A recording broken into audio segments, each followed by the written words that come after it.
Good afternoon. Hi.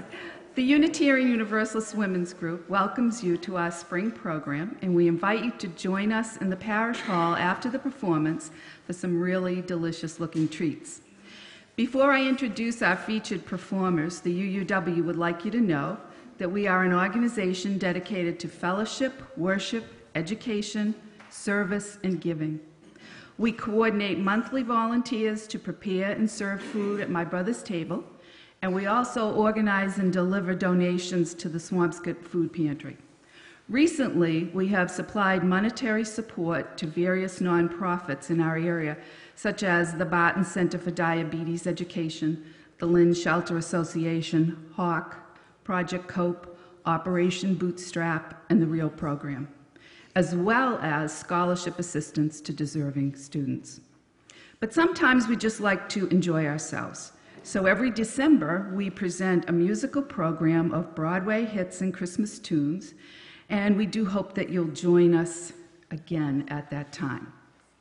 And so today, in the spirit of fellowship and entertainment, we present our minister, the Reverend Victoria Weinstein. Reverend Vicky has been on stage since the age of 6 and brings her great love of musical theater to her work and ministry. She is inspired by the great characters created by American Broadway composers and considers theater one of the most important sources of her spiritual strength in her life. Accompanying Vicky is pianist Michael Mazurkiewicz, and he is famously known for his versatility at the keys. He can be found at Mazurka Entertainment on the internet. Thank you.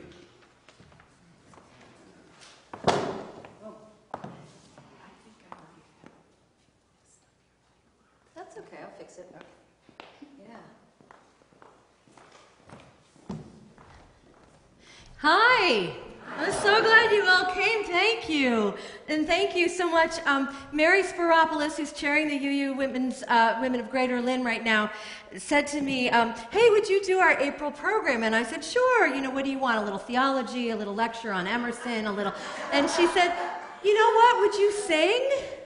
And I was like, yeah, you know, I could do that. I mean, that's kind of scary, but I've sung a little bit in worship, and... I'm really excited to have this invitation to meld together my ministry life and my theater life. So today I'm singing some songs that have really ministered to me.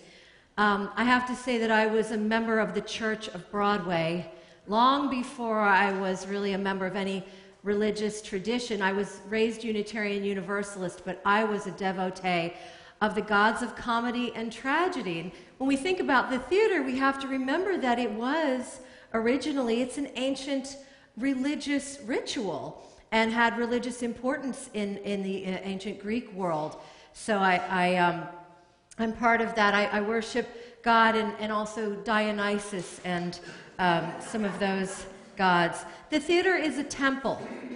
And so I invoke all the gods of the theater this afternoon in honor and gratitude, and I also give thanks for those high priests and high priestesses of this art form who have filled my heart and soul with inspiration since I was a really tiny child, and I'm talking about Rogers and Hammerstein and Bob Fosse, Jerry Herman, Cole Porter, Kander and Ebb, Betty Comden and Adolph Green, Leonard Bernstein, Stephen Sondheim, Stephen Schwartz, Jerry Bach and Sheldon Harnick, Frank Lesser, Marvin Hamlish, and I could go on and on and on, and you are doubtless thinking about some of your own.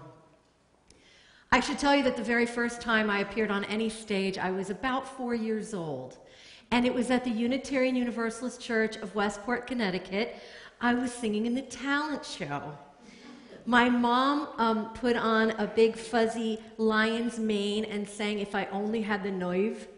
And I was dressed as a little tin man, and I sang If I Only Had a Brain. Or If I Only Had a Heart, sorry. My sister was the scarecrow and sang If I Only Had a Brain. And I was so little, I didn't read yet, so Mom had to teach me the lines one by one.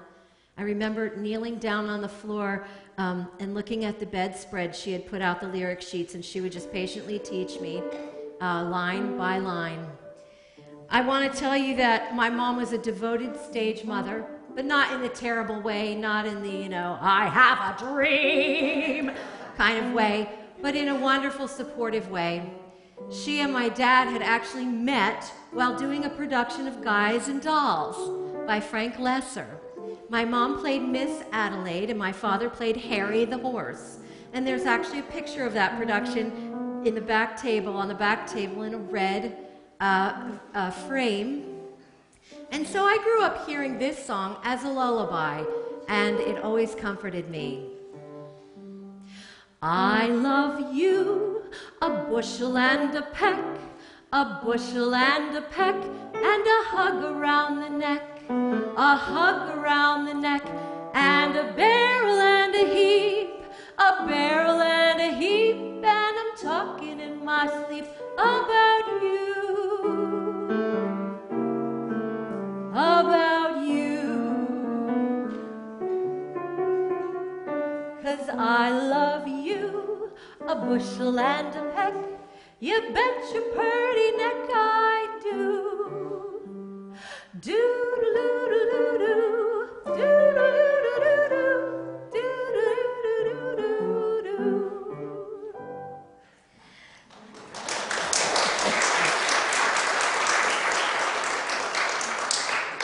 As I said, my first Broadway gods were the brilliant team of Rodgers and Hammerstein, and I inherited my mom's huge stack of Broadway soundtracks, Broadway original cast recordings as a little kid, and I would play them over and over. And to this day, I think I took up a lot of my brain hard drive by memorizing the entire scores to all of these great Broadway shows. On the urging of my first grade teacher, Mrs. Deming, who noticed a certain theatricality in me, my parents put me in, she called my parents and said, you need to put this little girl in acting class. She's quite a drama queen. So they put me in the YMCA Spotlight Theater, which was led by an incredibly eccentric couple named Al and Lil Matthews, who were wonderful and took the theater incredibly seriously. So we were tiny children, but we were learning diction. We were learning how to get to rehearsal on time and to pay attention, because you don't ever waste your fellow actors' time. That is a sin. We learned that there are no small parts, just small actors. We learned to respect the craft and to respect the material. And we worshipped Al and Lil. I credit them with something that I retain to this day, which is that acting is not playing, pretend. It's not pretending to be someone else. For me, and this again comes from those early years, performing is the opportunity to bring to life an amazing character and a story that you love and you care about and you want to share with a group of people who want to choose to come to the theater to share that story with you. And so you're giving life to a sacred story, really. And you are bringing your full instrument to it, your voice, your body, everything. I learned very young from Al and Lil and from my elementary school music teacher, Daniel Hersey, that when people come together for performance, they are seeking a shared experience that will change them. They are seeking a transcendent experience of transformation. And as an artist, you have a responsibility to help make that happen with them. And of course, you can see the parallels to the worship experience. We choose to come together to encounter something beautiful and to be changed by it and to go out a little bit differently into the world and to take what we've learned and experienced and share it. The next song is another Rodgers and Hammerstein song that I've loved since I was a little girl, and in my very early years I didn't really understand what it meant. I didn't understand a lot of the words. I just knew that it was a happy, optimistic character, and it had all these fun words in it like bellow and jello and dope. So I would like to sing a charming song from South Pacific, Cockeyed Optimist.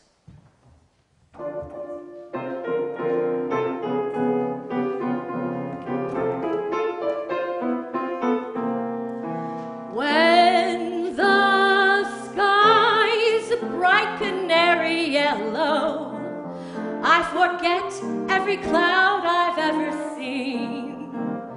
So they call me a cockeyed optimist, immature and incurably green. I have heard people rant and rave and bellow that we're done and we might as well be dead. But I'm only a cockeyed optimist, and I can't get it into my head. I hear the human race is falling on its face and hasn't very far to go. But every whippoorwill is selling me a bill and telling me it just ain't so. I could say life is just a bowl of Jello and appear more intelligent and smart. But I'm stuck like a dope with this thing called hope, and I can't get it out of my heart. Not this heart.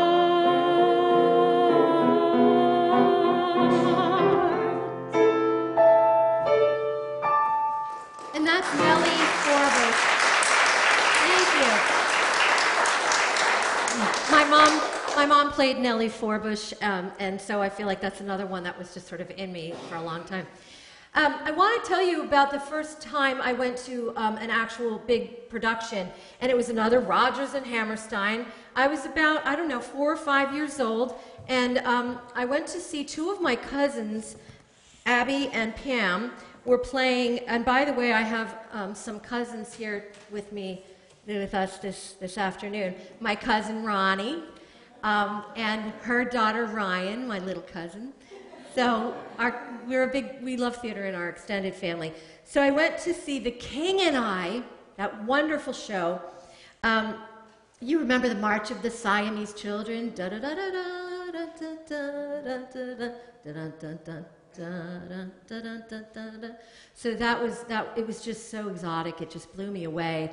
And I was very taken with the wonderful character, Mrs. Anna, very brave, composed woman going to a very, very foreign land to teach the children of the King of Siam. And you think of Yulbrunner, is a puzzlement. Teach, teach, teach, teach, teach.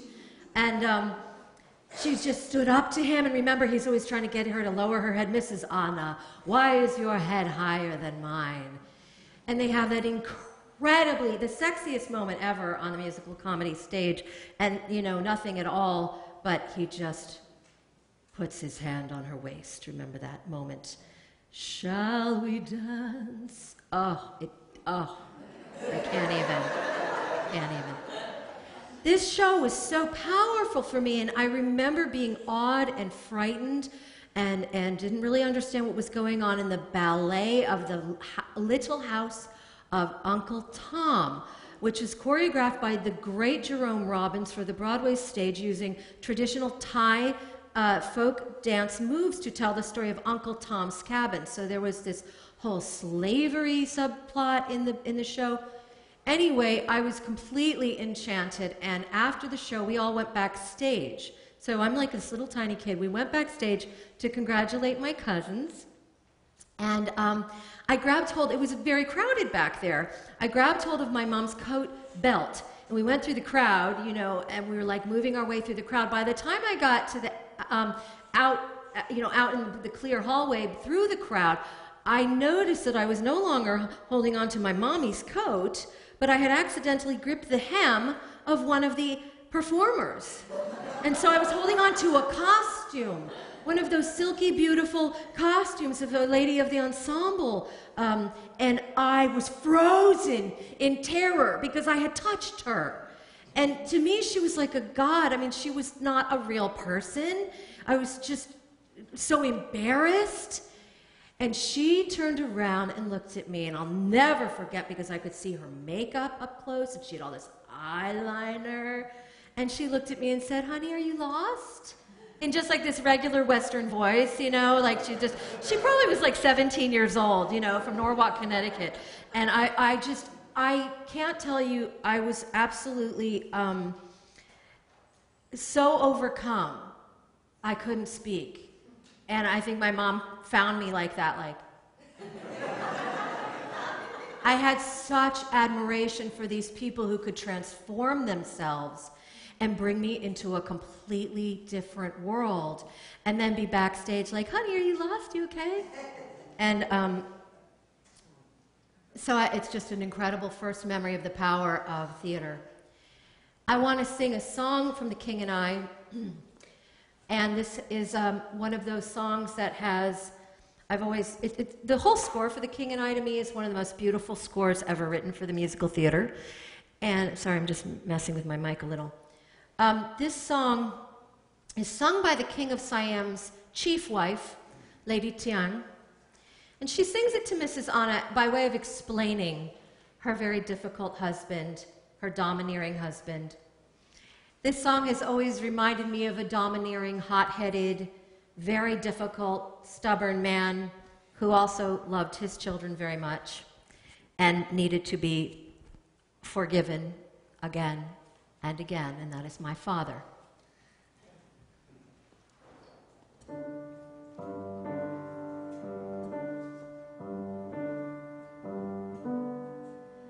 This is a man who thinks with his heart. His heart is not always wise.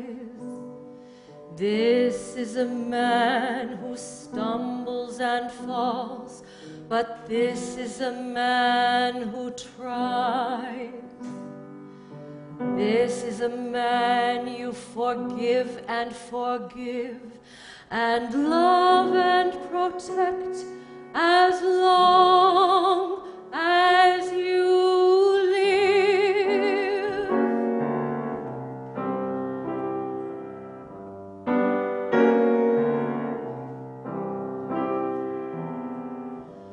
He will not always say what you would have him say, but now and then he'll say something wonderful. The thoughtless things he'll do will hurt and worry you. Then all at once he'll do something wonderful. He has 1,000 dreams that don't come true. You know that he believes in them, and that's enough for you. You'll always go along, defend him when he's wrong, and tell him when he's strong. He is wonderful. He'll always need your love, and so he'll get your love. A man who needs your love can be wonderful.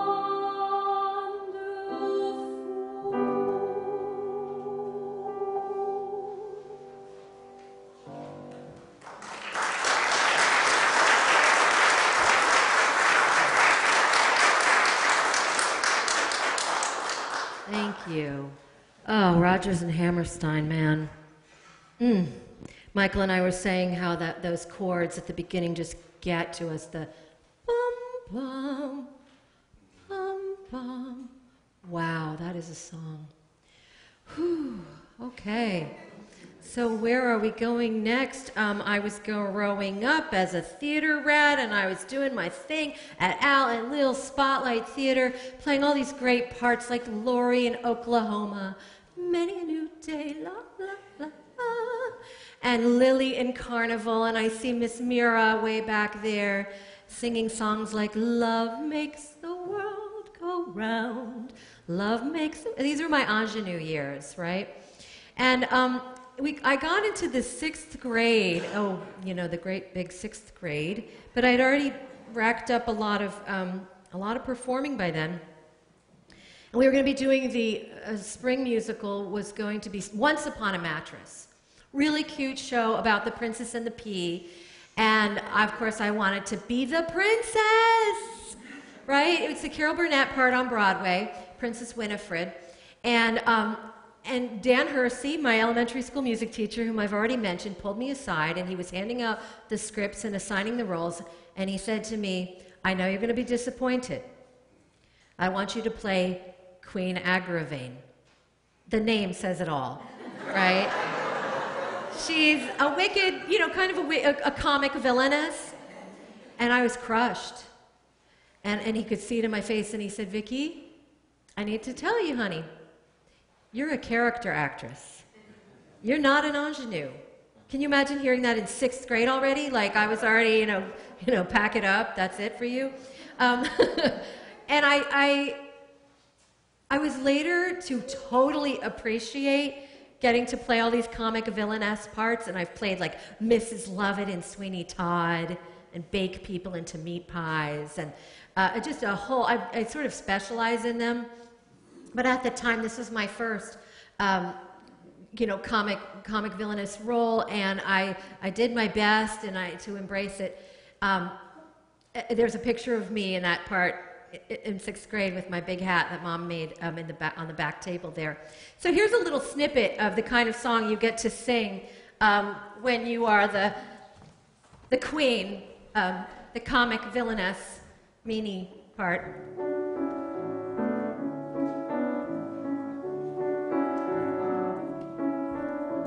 Sensitivity, sensitivity, I'm just loaded with that.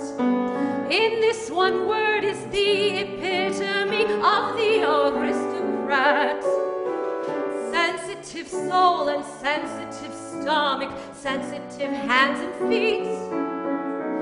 This is the blessing, also the curse of being the true elite. Okay, so that's enough of that. Later, Stop, mister. Don't encourage me. Later, I got to play... at this time, 6th grade, a show came out on Broadway that was starring a girl my age. And it was, of course, the show Annie. And did I want to be Annie. Wow, holy cow. I played that cassette tape until it was warbled. It sounded like I was playing it underwater. And that's, how old I am, because we listened to cassette tapes back then, right? Remember that? I never did get to play Annie. Oh, well. The sun will come out tomorrow. I'm 50 years old tomorrow. So I never played Annie, but I did get... I stole that bit from Forbidden Broadway, by the way. It's not original. I can't take credit for it. I got to play Miss Hannigan, right? So that was pretty fabulous. And I'm going to share one of her songs, and I hope the children will especially appreciate this one. She's the director of the girls' orphanage where Annie escapes from, and she has a drinking problem, she has an attitude problem, and she has a little girl problem.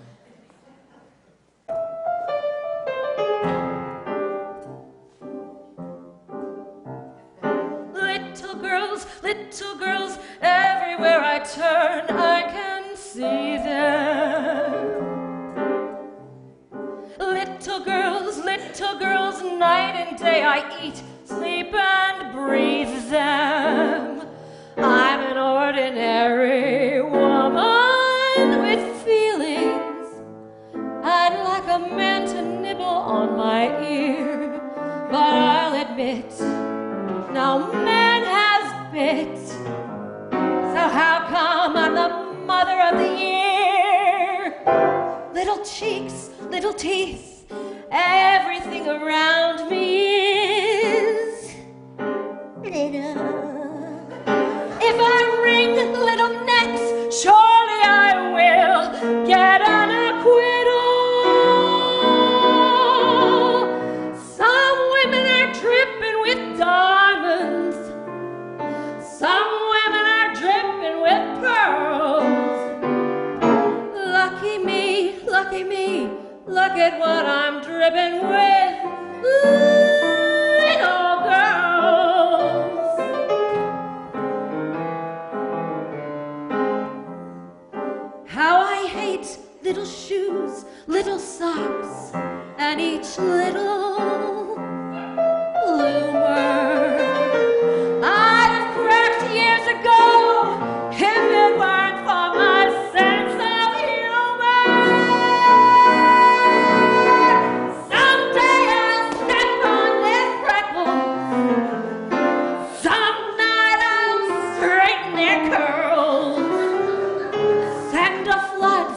parts. And you get to do that thing backstage where the little kids come up to you and they go, "Oh, were you Miss Hand again?" And some of them go, "Oh." You know, and it's like you get to be that person that gives them an autograph and says, I was just playing a character. Isn't she mean? And they go, "Wow." And it's so cathartic to play characters like that.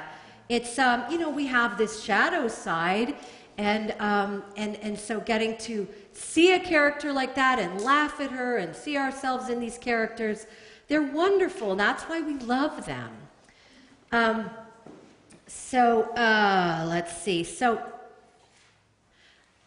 I was moving along in life, and don't worry, I'm not going to do my whole life.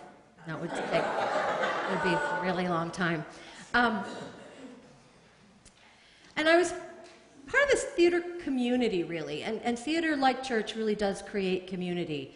There are rituals you share. There's a lot of trust and intimacy that you build together. You do these big projects, and you really put your heart and soul into them, and you really have to work very closely emotionally, and also there's a lot of, you know, building sets and making things happen, and a lot of different kinds of people with different gifts and talents coming together to make this special thing happen. And I was part of that. I got into high school and started to do kind of bigger productions with New Canaan Summer Theater that did amazing shows. And I played Marty in Grease when I was a freshman, and I played Eulalie McKechnie's Shin in The Music Man in my sophomore year. Pick a little, talk a little, pick a little, talk a little, cheep, cheep, cheep, talk a lot, pick a little more, pick a little, talk. So then my junior year, I got cast in this wonderful part. Bells Are Ringing. Do you remember that show starring Judy Holliday? She was so wonderful. It was a vehicle that was written for her by her friends, Comden and Green, and Julie Stein did the music. And it's a really cute show about a telephone operator who falls in love with one of her clients, and then she sneaks into his house, which now would be considered dangerous stalking, but you know, in 1950, right now it would be very different. And anyway, so she's an adorable character, and it was lots and lots of fun to play this part. I was preparing for it. It was a big lead, you know. My picture was on the poster, and you could see the poster back there. And we were getting ready to have opening night on April 5th, and so you might know if you've done theater that there's a production week before you open. On Sunday you have a big all-day rehearsal. You set the lighting cues, and you have maybe the orchestra. Monday you start adding in costumes. Tuesday you're adding in more costumes. You've got the orchestra coming in, and you're really building up to opening night. By Thursday you've probably got a little bit of an audience to test laughs or reactions, and working the tech and so on. So on Tuesday, I went to rehearsal, and I remember I was wearing my makeup that day and had my false eyelashes on. And there's such cute songs in that show. One of them is "Just in Time, I Found You Just in Time." It's 2 notes. Did you notice? Da da da da da da da. It's 3. It's such a great song, but you realize there's not a lot of range in there. When I got into the house, when I got home, I noticed there were all these cars in the driveway, and I knew that my uncles were going to be in town for this show. And my father was the youngest of 4 boys. Ronnie's dad, Marvin, was the eldest. Dick was the second, and Mark was the third, and my dad, Carl, was the baby. And so I got in the house. It was all full of my, oh, goodness, my show. And my mother met me at the bottom of the stairs. And she looked at me, and she said very simply, "Honey, Daddy died." He had died that afternoon at 1 o'clock in New York City while giving a keynote lecture. He had suffered another heart attack. He had a bad heart. And had stepped aside from the podium and asked his secretary to call an ambulance, and finished his talk, got in the ambulance, got to the hospital. All of his brothers got there, which is really wonderful. His last words were to Ronnie's father, Marvin, and he said, "Take care of my babies." So it was obviously the most shattering, devastating thing that has ever happened to me. And that night I remember being in the living room listening to my mother make all those awful phone calls. Hi, this is Shirley. I need to let you know that Carl died this afternoon. The funeral will be Friday. He was 50 years old. 50. And, you know, I was there with my dog and waiting for my sister to come home from college. And my mother came in the den. We were in the den. She came in a little later in the evening. You know, it was late, actually. And she said, honey, I don't even want to ask you this, but Peg Sherry, who was the director of the high school show, called, and she didn't want to ask you either. But we do have to know, because there are so many kids involved, do you want to cancel the show or not? It's really up to you. I support you, whatever you do. And I was like, oh, show, yeah, oh, whoa, yeah, I have this show. And, you know, it was like, I decided, I asked my uncles. One uncle was totally against it, Mark. Ronnie's going, yeah. He thought it would be totally inappropriate. Marvin and Dick said, you go ahead and do that. Do it for Dad. If you can do it, go for it. And I thought about letting down all the kids and the orchestra and the tech crew and all of them. And I decided I would go ahead and do it. The show must go on, you know? I mean, this was one of those cases in which that saying is very true. And I'd been doing enough theater all my life. I figured I had the discipline in place and I could just play this character and get lost in her. So on Friday morning, April 5th, I went to my father's funeral at the Unitarian Universalist Church of Westport at 10 a.m. And by 6 o'clock, 6:30 p.m., I was backstage getting into makeup and costume to open Bells Are Ringing. And it's a really funny, charming first act, and the character is very madcap and sings all these funny songs. And the audience was right there, and the cast was wonderfully supportive, and I felt okay. I was rolling with it. I was being Ella. I was like, it was a different reality. I was okay. And then at intermission, what happens is that the audience will talk, right? I mean, they get together and they have a snack and they go, oh, how are you? Oh, your kid is wonderful. And, oh, did you hear that that Vicky Weinstein who's playing Ella? That's Carl Weinstein's daughter. Carl Weinstein, oh, isn't he our police commissioner? Because he was an advertising exec, but he was our town police commissioner too. Didn't he die? Is he the one that just passed away? Yes. That little girl on stage just buried her father. So you can imagine when they got back and became an audience again for Act 2, their energy that they brought in was funereal and deeply grieved, which makes a lot of sense. I certainly would be. And so this was the most dramatic way I can possibly imagine for me to have learned that when an audience gets together and something special happens in the arts, it really does become a church.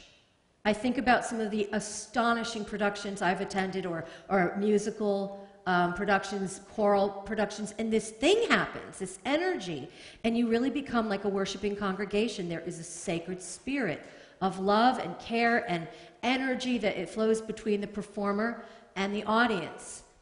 And so I got back on stage for Act 2, and it was like my shtick was not working anymore. I was like, da da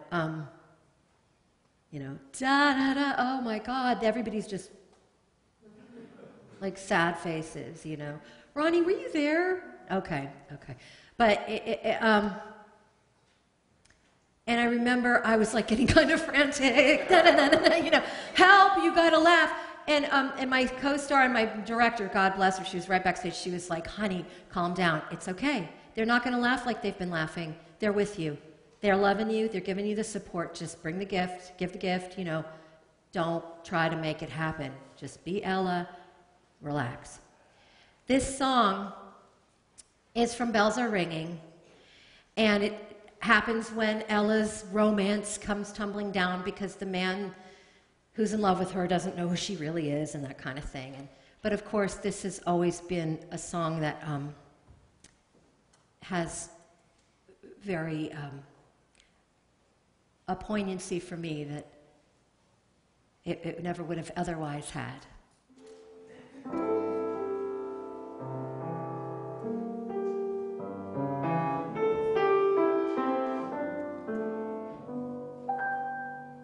The party's over, it's time to call it a day. No matter how you pretend, you knew it would end this way. It's time to wind up the masquerade. Just make your mind up, the piper must be paid. The party's over, the candles flicker and dim. You've danced and dreamed through the night. It seemed to be right just being with him. Now you must wake up. All dreams must end. Take off your makeup. The party's over. It's all over, my friend.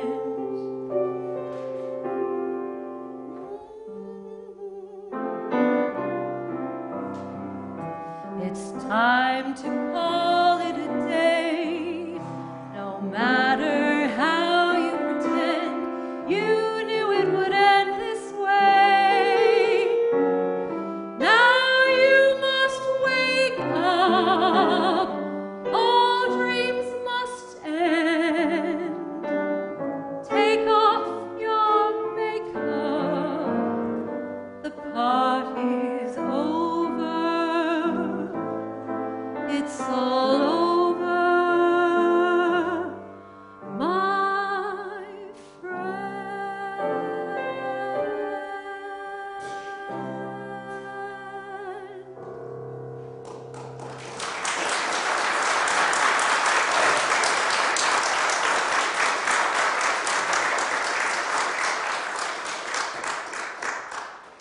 That's why we have second act in musical theater. I was very ministered to by the theater community following that loss. I did Fiddler on the Roof was the next show I did, and I got to be embraced in that warm family feeling of Tevye. I was one of his daughters, I played a really ridiculous, silly role named Nancy Twinkle in Little Mary Sunshine. But I felt very cared for and went off to college and fell in love. Oh, I didn't need that. After the big drama of losing my dad, then I just it had this scorching love relationship that lasted about 6 years. And it took us another 3 to really break up. Oh, gosh. So I played a part. So I'm going to share the last 3 songs, some of these really great sort of survivor parts, these great strong women who, when I didn't really have it together, I could listen to these songs and just feel part of their terrific, intrepid spirit. I got to play the part of Reno Sweeney in Anything Goes at Northwestern University. When I think about it, I tap danced. Like I actually, I don't know. And I don't know how I did all that. The thing about Reno Sweeney is she was a nightclub evangelist based on the real person, Texas Guinan. What it means to be a nightclub evangelist, I have no idea. Really, do you get people in there for drinking and then you save souls? Is that what you do? I don't know. But Cole Porter wrote this terrific song called Blow Gabriel Blow. And the thing is that when I was in this show, I was so miserably in love that I didn't enjoy it. So gosh darn it, I'm going to enjoy it today. Oh, and by the way, okay, let me just ask you this. If I say, do you hear that playing? You say, somebody knows it. Yeah, you do. Yes, I hear that playing. Do, do, do, do, do. Do you know who's playing? Do, do, do, do, do. No, who is that playing? You were close. No, who is that playing? Why, it's Gabriel. Okay, so we're going to do that. We'll see how it goes. All right. Do you hear that playing? Hear that playing? Do you know who's playing? Who is? Why, it's Gabriel, Gabriel playing. Gabriel, Gabriel saying, will you be ready to go when I blow my horn? Oh, blow, Gabriel, blow. Come on and blow, Gabriel, blow. I've been a sinner, I've been a scamp, but now I'm willing to trim my lamp. So blow, Gabriel, blow. I was low, Gabriel, low. Mighty low, Gabriel, low. But now since I have seen the light, I'm good by day and I'm good by night. So blow, Gabriel, blow. Once I was headed for hell. Once I was headed for hell. But when I got to Satan's door, I heard you blowing on your horn once more. So I said, Satan, farewell. And now I'm all ready to fly. Yes, to fly higher and higher. 'Cause I've gone through brimstone and I've been through the fire. And I've purged my soul and my heart too. So climb up the mountain top and start to blow, Gabriel, blow. Come on and blow, Gabriel, blow. I want to join your happy band and play all day in the promised land. So blow, Gabriel, blow. Hallelujah.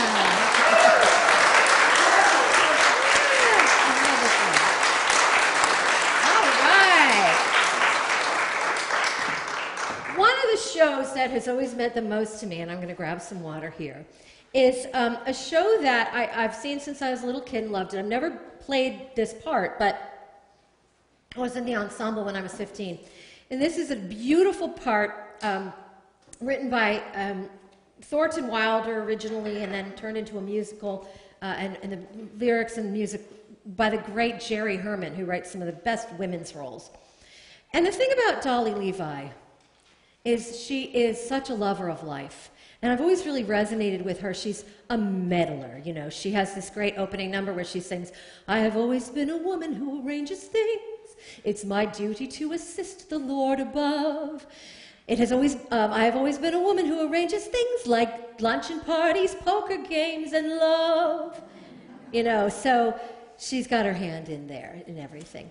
At this point in her, at a certain point in her life, she's been a widow. She was married to Ephraim Levi, her beloved Ephraim. And when we meet her in the show, she's getting ready to start her next chapter after a long, long time of mourning. She's been away from Harmonia Gardens, which she and Ephraim used to go to all the time, for 14 years, if you remember this. And so there's that amazing, iconic song in the second act where she appears at the top of that staircase in her plumes and her gloves up to here and her gown, and you know the song, you know, hello, Harry, well, hello. And if you're Carol chanting, hello, you know, Harry, well, hello. I can't do my Carol today, but, and you got these waiters who are adoring, and they give the big kick line, hello, Dolly, well, hello, hey, look, there's Dolly. And I would always just weep, you know, just sob, like, you just get the ugly cry, you know? And in my adulthood, I realized, as I started to get more involved in religious life, I was like, this is a resurrection story. This is a resurrection narrative, perfect for Easter season. This woman was dead, in a way, and she comes back to life. And that's always the most powerful story for the human soul. And we need that. So it looks maybe just like a charming woman in a big hat, you know, doing the dance, you know. But it's really the story that we all need about the winter of the soul and then the spring and new life and being willing to take a new risk and to love again. And I want to share with you Dolly's little monologue that she gives before this song, which I'm going to sing for you in a moment. She comes out and she says,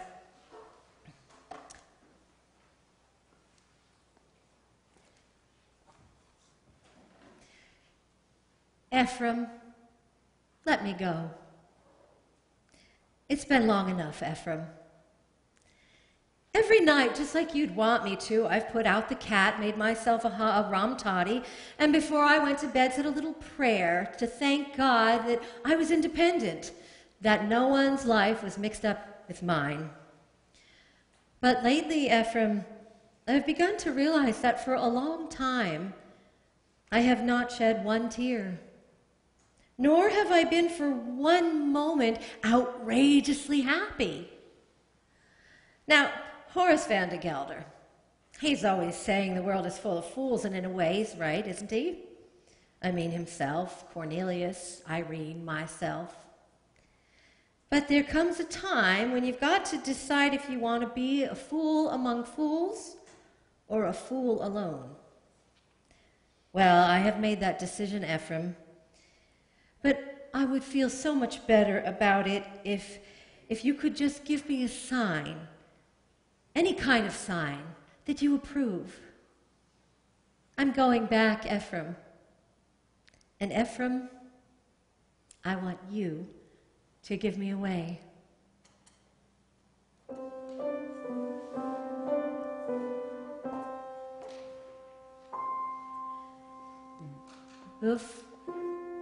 Sorry. It's okay.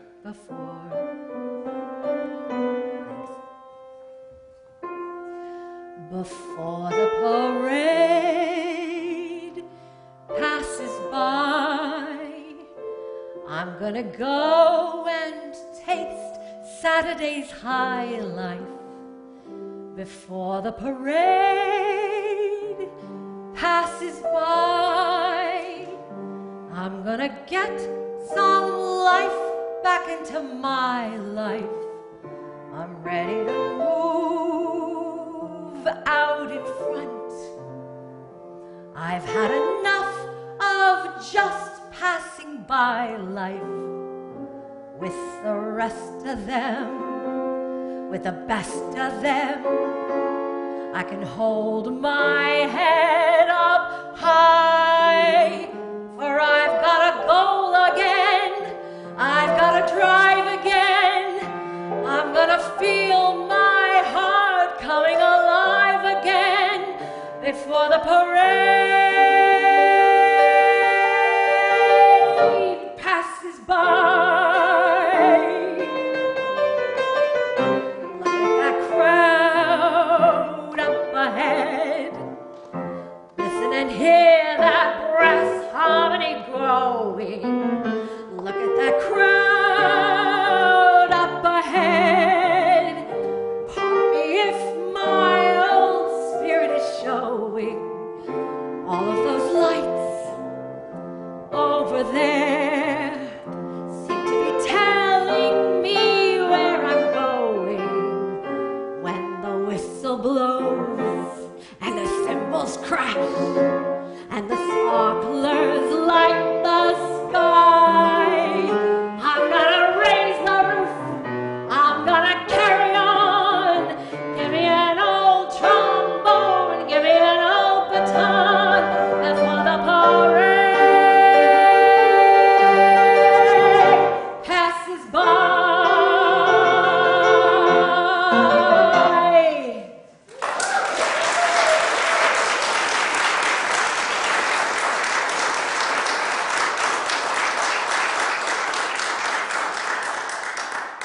Always go see Hello, Dolly, no matter who's doing it. Just always go. Take my word for it. You can't mess that show up. It's just a delight. I'm going to sing one last song, and this is a wonderful character who is giving me a lot of life lately. This is actually the first big show I ever did was Cabaret, Candor and Ebb, Cabaret. I did it when I was 14. I lied about my age and got into the production. And it's a pretty adult, show if you think about some of the themes in there. But it kind of went over my head, and I was thrilled to be part of it. Well, now I'm doing cabaret again, and I'm playing Fräulein Schneider at the Norwood Theater at the end of May. And she's a real survivor, this woman. She's a German housekeeper. Well, she's a housekeeper, but she's a hotel owner. She rents rooms, not a hotel. She rents rooms in her flat. That's what she does. And in this scene, she's just met Clifford Bradshaw. He's a writer, and he's going to rent a room from her. But she wants 100 marks, and he can't afford that. So they have this whole big scene about that, and I'm going to actually just put this chair here to be Cliff. There's Clifford Bradshaw right there. Isn't he handsome? And anyway, she's just one of these great creations by Kander and Ebb, who again wrote wonderful roles for women, and she's pretty terrific. And this is her life philosophy. You all set, Michael? Okay. You say 50 marks, I say 100 marks. A difference of 50 marks. Why should that stand in our way? As long as the room's to let, the 50 that I will get is 50 more than I had yesterday, yeah? When you're as old as I, is anyone as old as I? What difference does it make? An offer comes, you take. For the sun will rise and the moon will set, and you learn how to settle for what you get. It'll all go on if we're here or not, so who cares, so what? So who cares, so what? When I was a girl, my summers were spent by the sea. So what? And I had a maid doing all of the housework, not me. So what? Now I scrub up the floors, and I wash down the walls, and I empty the chamber pot. If it ended that way, then it ended that way, and I shrug and I say, so what? For the sun will rise and the moon will set, and you learn how to settle for what you get. It'll all go on if we're here or not, so who cares, so what? So who cares, so what? When I had a man, my figure was boyish and flat. So what? Through all of our years, he was so disappointed in that. So what? Now I have what he missed, and my bosom is full, but he lies in a churchyard plot. If it wasn't to be that he ever would see the abundance of me, so what?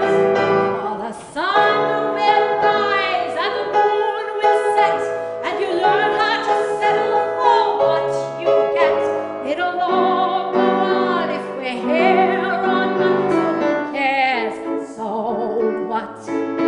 So who cares, so what? So once I was rich, but now all my fortune is gone. So what? And love disappeared, and only the memory lives on. So what? If I've lived through all that, and I've lived through all that, 50 marks doesn't mean a lot. If I like that you're here, and I like that you're here, Happy New Year, my dear, so what? The sun will rise and the moon will set, and you learn how to settle for what you get. It'll all go on if we're here or not, so who cares, so what? So who cares, so what? It all goes on.